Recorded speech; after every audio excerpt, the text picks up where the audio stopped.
Bienvenue dans Bien entendu, le podcast d'Ampère. Ampère, une association d'assurés partenaire d'AXA. Un podcast fait par vous et pour vous, la preuve par vos mots. Alors, je m'appelle Agnès, j'ai 63 ans, je viens d'avoir 63 et j'ai eu un très grave accident de moto à l'âge de 24 ans et qui m'a provoqué une paraplégie incomplète. Donc, j'ai perdu l'usage de mes deux jambes pendant 2 mois à peu près. Et puis, grâce aux équipes médicales et techniques au niveau de la kiné, j'ai réussi à reprendre le dessus. J'ai été en chaise roulante pendant 2 mois à peu près et puis après, j'ai réussi à remarcher, et j'ai quitté l'hôpital avec une canne. Donc c'était une grande réussite, pour moi et pour la médecine évidemment. Après est venu le temps où il fallait, affronter ça à l'extérieur. Donc il y avait le regard des gens qui était un peu compliqué et puis, très vite, comme je me sentais en fait dans moi, pas très différente des gens, j'ai continué à vivre, entre guillemets «normalement» et donc j'ai cherché du travail et voilà, j'ai réussi à trouver une société qui m'a embauchée. À l'époque, c'était pas évident, j'imagine, puisque ça l'est toujours pas trop maintenant, mais voilà, j'ai réussi à rentrer dans le monde de l'audiovisuel et je suis très contente parce que j'ai un métier très, très actif et tout en étant moi-même moins active physiquement. Je constate quand même effectivement que pour beaucoup de personnes handicapées, il y a beaucoup de problématiques mais aussi ça évolue beaucoup puisque dans ma société, à l'époque, j'étais une des rares handicapées et maintenant, il y a beaucoup de jeunes, et particulièrement jeunes, qui sont embauchés et avec des contrats à durée indéterminée, pardon et donc on peut dire que ça le monde du travail évolue. La société en elle-même, bon, moi j'ai jamais eu vraiment de difficultés. Sauf un peu avec le regard des gens, mais on peut dire aussi que les gens sont très aidants. Sur la question de l'accessibilité, je suis un peu privilégiée puisque j'ai une voiture, aménagée à la main. D'ailleurs, l'aménagement est pris en partie par, une association, dédiée aux handicapés qui peut aider l'aménagement des voitures.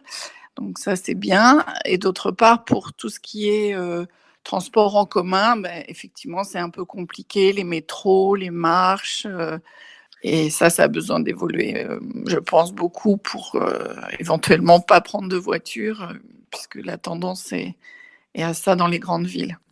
On compte près de 12 millions de personnes qui sont en situation de handicap en France. 15% sont des handicaps de naissance, donc qui arrivent avant 15 ans. Et 85% des handicaps qu'on appelle acquis, qui viennent d'accidents du travail, qui viennent d'accidents de la vie, de maladies professionnelles, de maladies dégénératives. Donc derrière ce chiffre élevé, il y a aussi 80% des cas qui sont des handicaps invisibles. Quand on a une représentation du fauteuil roulant, c'est à peine 5% de la population. Donc une grande partie sont invisibles, donc difficiles à imaginer et difficiles bien évidemment à définir. La voix que vous venez d'entendre est celle de Nicole Freinet, directrice de la communication chez FIP, Fonds pour l'insertion des personnes handicapées de la fonction publique. Nicole Freinet, on ne s'attend jamais vraiment à ce que le handicap nous touche personnellement ou touche un de nos proches. Est-ce que vous pouvez nous expliquer pourquoi ? Alors c'est vrai que le handicap, on ne s'y attend jamais parce que dans l'imaginaire collectif, le handicap, ça va de pair avec un quotidien difficile et parfois précaire. Toutes les projections généralement autour du handicap sont négatives, difficiles et donc il faut les tenir un peu loin de nous, à distance de la réalité du handicap. Donc on se persuade tous que cela n'arrive qu'aux autres, alors que malheureusement le handicap peut arriver à n'importe quel moment. Il peut concerner un enfant proche qui va être atteint de dyslexie, qui va souffrir de dyslexie, il peut atteindre un collègue qui a eu un AVC, il peut atteindre un voisin qui a un quotidien difficile avec un glaucome. Enfin, le handicap est souvent partout et parfois invisible. Les propos d'Agnès qui nous a expliqué toute la difficulté qu'on avait encore aujourd'hui en France avec le handicap, hein, sa reconnaissance et du coup sa prise en compte sur un certain nombre de points. Est-ce que vous avez l'impression que les Français sont moins préparés ou moins prêts à accepter le handicap que les habitants d'autres pays, notamment les pays voisins? Alors, la France, on peut la catégoriser comme une bonne élève dans certains points et puis de l'autre côté un peu mauvaise élève avec de mauvaises notes. Il y a beaucoup de nuances en fait dans le domaine du handicap. Pour la politique d'accessibilité, les pays du nord de l'Europe sont très, très actifs et sont fréquemment et en avance dans les classements divers et variés qui récompensent les grandes villes les plus accessibles. Ça fait quand même peu de temps que dernièrement, Toulouse, Lyon ou Évreux ont intégré ces classements. Donc l'accessibilité de tous les jours dans une ville, c'est le vrai souci, le parcours du combattant. Après, en matière d'emploi, la France accepte plutôt bien le handicap au travail en comparaison avec d'autres pays comme la Hongrie ou l'Irlande qui sont vraiment en queue de peloton.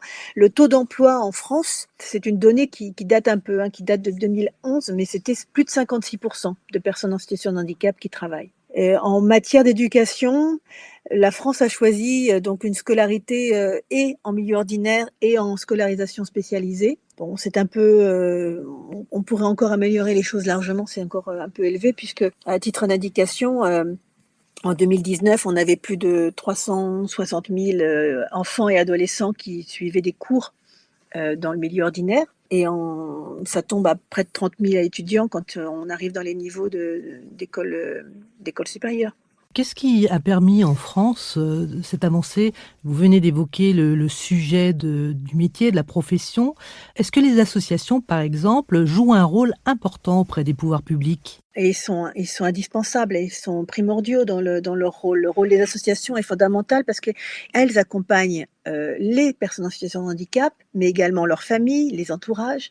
Donc tout ce qui est sensibilisation, conseil, défense des droits, elles agissent vraiment à différents niveaux et elles sont moteurs dans l'insertion sociale et professionnelle. Mais au-delà du soutien des personnes en situation de handicap et de l'entourage, les associations sont également un porte-voix puissant et des outils de plaidoyer en faveur des personnes en situation de handicap pour faire avancer les choses. Vous avez les associations, bon, elles sont nombreuses, Handicap International, l'APF, l'UNAPI, l'ADAPT, la FNAC. Donc vous avez de nombreuses associations. Et puis vous avez également, pour accompagner les employeurs publics comme privés, la FIP ou le FIP. Très bien, merci pour ce tableau très complet. Alors pour finir sur une note positive, quelles sont les avancées notables, celles que l'on peut souligner, qui ont eu lieu au cours des dernières années, d'ailleurs dans la sphère professionnelle ou familiale, ou les deux d'ailleurs? Je dirais que la première, une des premières, c'est le congé proche aidant qui a été mis en place depuis octobre 2020, qui est un congé qui permet aux aidants, ils sont entre 8 et 11 millions quand même en France, à accompagner des personnes en perte d'autonomie ou en situation de handicap. Après, vous avez des plans de relance, notamment au niveau de tout ce qui est insertion professionnelle pour les travailleurs handicapés, qui renforcent les dispositifs d'accompagnement comme le dispositif d'emploi accompagné. Vous avez les accompagnements aussi des enfants qui sont en situation de handicap dans les structures d'accueil, des accès améliorés donc pour les parcours de soins pour les personnes handicapées. Les choses avancent, les choses s'améliorent. On a encore beaucoup de choses à travailler, notamment au niveau de la visibilité du handicap dans notre société, parce que moins le handicap sera visible dans notre société, moins en fait on le traitera et on le rendra commun. Et moins on l'acceptera d'une certaine façon si on veut être plus global, c'est ça? Exactement, exactement. Est-ce qu'on peut dire qu'au cours des 10 dernières années, il y a eu un vrai coup d'accélération ou pas? Oui, tout à fait. Il y a eu des projets de loi de finances de l'État, du financement de la sécurité sociale, notamment en 2019, qui confirment que le handicap est une priorité pour le gouvernement. Eh bien, est-ce qu'on peut se souhaiter que les 5 prochaines années vont être aussi particulièrement favorables au handicap et à sa prise en compte et en charge en France? Écoutez, on espère que le handicap en termes de discrimination est important. C'est le premier facteur de discrimination quand même avant l'origine, l'état de santé, la nationalité ou les activités syndicales. Donc il y a un vrai gros travail de sensibilisation auprès des pouvoirs publics, auprès des transports, auprès de nos sociétés en tant que, au sens large du terme, pour pouvoir changer l'image du handicap et l'intégrer pour que tous nous puissions vivre ensemble égaux. Nous allons tout faire pour. Merci infiniment, Nicole Freinet. Merci de votre intervention. Bien entendu porte la voix d'Ampère, une association d'assurés partenaires d'AXA. Ampère propose plusieurs dispositifs permettant de sécuriser l'avenir d'un enfant ou d'un adulte handicapé, comme par exemple la rente sur vie, la donation ou encore le mandat de protection future. Retrouvez plus d'informations sur ce sujet sur le site de l'association Ampère, www.ampère.fr.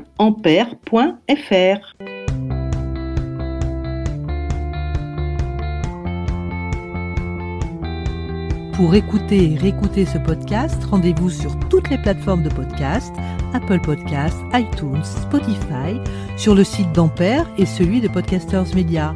Surtout, n'hésitez pas à vous abonner, à mettre 5 étoiles. Cela nous aidera à porter haut et fort votre voix. Bien entendu,